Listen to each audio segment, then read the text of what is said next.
They sit like scars covering open wounds, tents and tarps across American cities like Washington, D.C., each a makeshift shelter for homeless people like Lilia.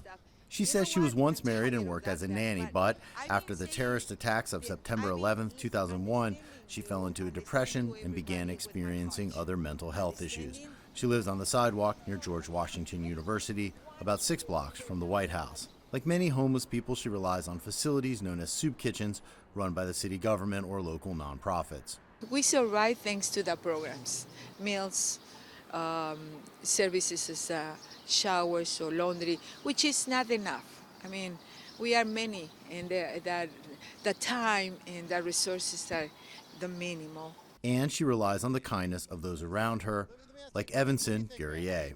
Years after year goes by and we still have this homeless problem here in this city. Well, you know, I'm a New Yorker, and I was shocked when I first came down here to see homeless living in front of the White House.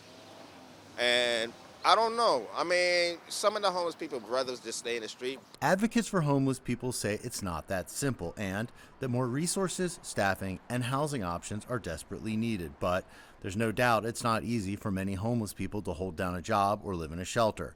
Here in D.C., there are generally empty shelter beds each night.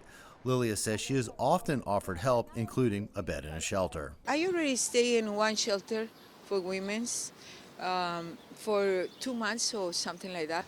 It is nice because you have a place where you have a ceiling. They were so cool. They were nice, but it's not easy. You can have easily conflicts with people. I'm talking that all of us have many issues, and you never know. And you never know what might happen. For decades, cities across the U.S. have struggled with how to end homelessness. But, you know, to do that, you need the money. We can help other countries with trillions of dollars or get them ideas of military ideas and this and that. But what's up with USA? You know, we here. We need y'all. Homeless people are easy to see, yet invisible to many of us. The sight of homeless people in big cities like Washington, D.C. is so common.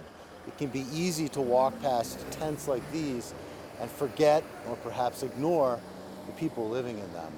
Today, tomorrow, and for the foreseeable future, Lilia and the hundreds of thousands of other homeless Americans will focus on one thing: Surviving. All of us have to survive. Jim Spellman, CGTN, Washington.